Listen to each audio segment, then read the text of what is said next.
Everybody, it's Garrett Nell with Bring Home Denver, your local real estate experts. Today we are sitting down with Troy Vigil with EA Buck Tax and Accounting Services. Troy, thanks for sitting down with me today. I really appreciate it. Thanks for having me. Glad to help.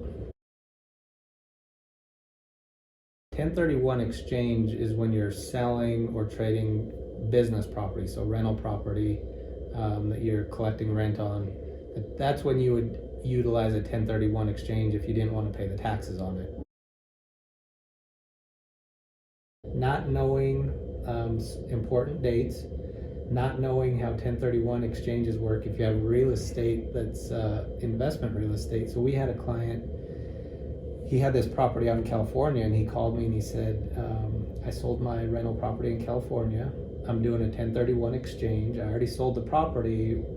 I'm going to reach out and find a 1031 exchange expert now. And I said, you skipped step one and went straight to step two. So he owed tax on that money. For our audience that doesn't understand that, if you're going to do a 1031 exchange, you've got to sign up with a 1031 exchange intermediary before you sell the first property. They hold on to the proceeds until you buy the second property, and then you don't pay any tax on that sale. You're just deferring it into the second property. So I would say the things that I've seen cost people the most money is just not being aware of dates, rules, how to execute things. Most of these things that I'm telling you about, even if it's a non-client, if they called in and asked, we give them this information over the phone. We'll say, here's how this works, here's what you got to be aware of. We tell people when you're buying and selling real estate, it's good to have an advisor on your side preparing the tax returns and filling out the forms, but it's common knowledge that that's cost people the most money. Absolutely. In my opinion. Yeah, no, that makes sense. Anything else that you think is going to be important for our clients to know? So the thing that was a little scary to me about a year and a half ago was they were considering doing away with the 1031 exchange because they incorrectly, in my opinion, feel that it favors the wealthy.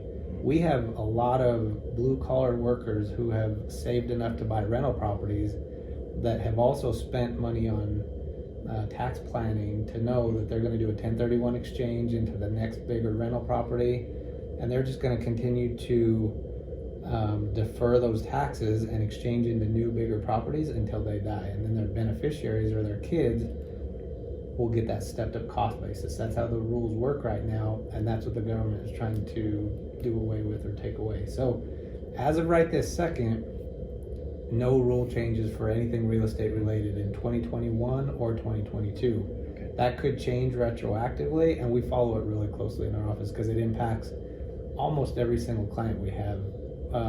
Even the ones that are renting, that are thinking about buying, it'll have an impact on them. Okay.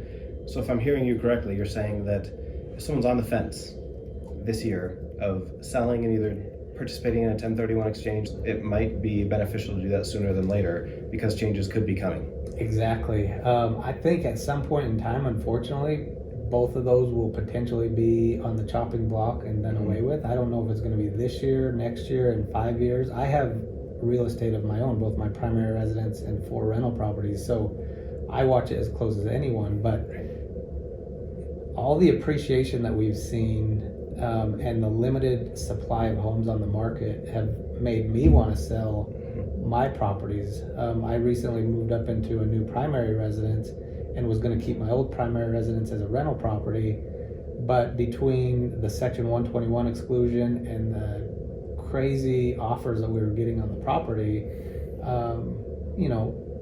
offers that were coming in $100,000 over what the list price was, right?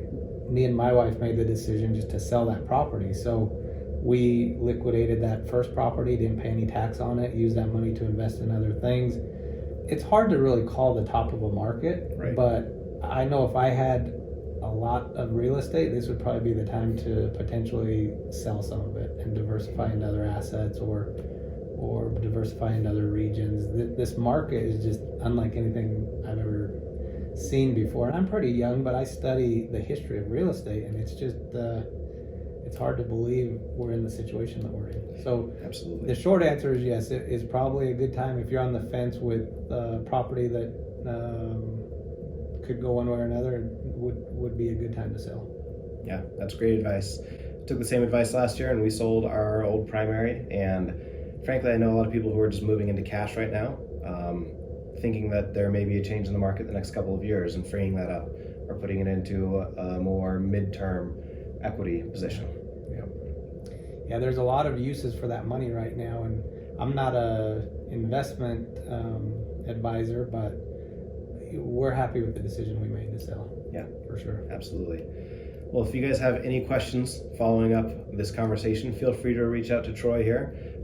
As always, your real estate experts here at Bring Home Denver. We'd love to talk to you about any of these topics, and continue to tune in. We appreciate it. Yep. Thanks for having me here today. And like you mentioned, if you do have questions, feel free to email or call, and we'll help you as best we can to make sure you understand what you're doing. This is why we love working with Troy. He's great. Thanks, everybody. Thanks, Garrett.